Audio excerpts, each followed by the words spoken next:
maamulka gobolka Hiiraan ayaa maanta si rasmi ah u wareegay agab loogu talagalay in lagu sugo ammaanka goobaha doorashooyinka ay ka dhacayaan magaalada Beledweyne. Munaasabad kooban oo lagu qabtay saldhigga ciidanka AMISOM ay ku leeyihiin deegaanka Aljalle ee duleedka magaalada ayaa wax ka soo qayb galay mas'uuliyiinta maamulka gobolka, mas'uuliyiin ka socday hay'adda UMSOM iyo taliska u sareeya ciidanka AMISOM qaybta afraad. qalabka la wareejiyay ayaa waxaa ka mid ahaa agabka lagu baaro dadka gaadiidka iyo sanbaadyo. taliyaha qaybta afraad ee ciidanka AMISOM Korneyl Xasan Jaamac ayaa ka warbixiyay agabka maanta ay wareejiyeen.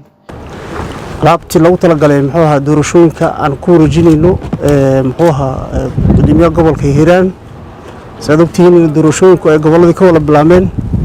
amba ayaamaha soo socda bilaabi doonaan iyo daaha jiro la yardahay alaabta laakiin maanta waa la soo dedejiyay anaguna wixii aan wada mas'uul geynay si arintaasi hore u dhaqaaqi lahayd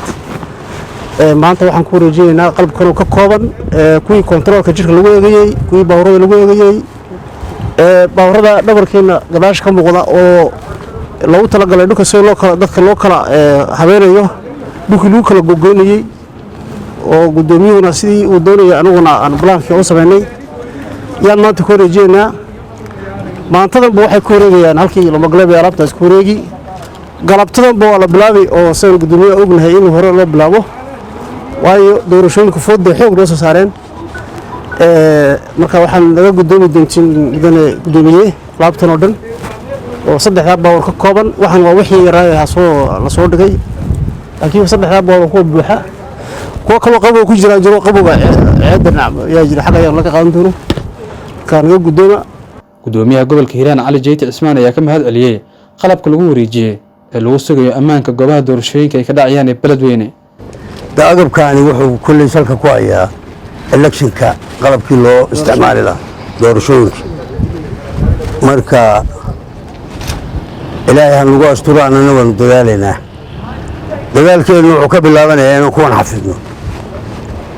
waxaa ku xigi doona inaan isticmaalno oo habkii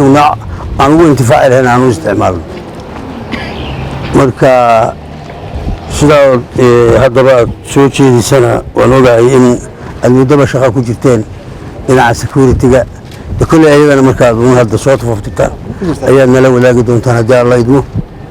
marka waa u mahad celinaynaa ciddii hadda naga caawisay intan Cismaan Cali warbaahinta qaranka Beledweyne.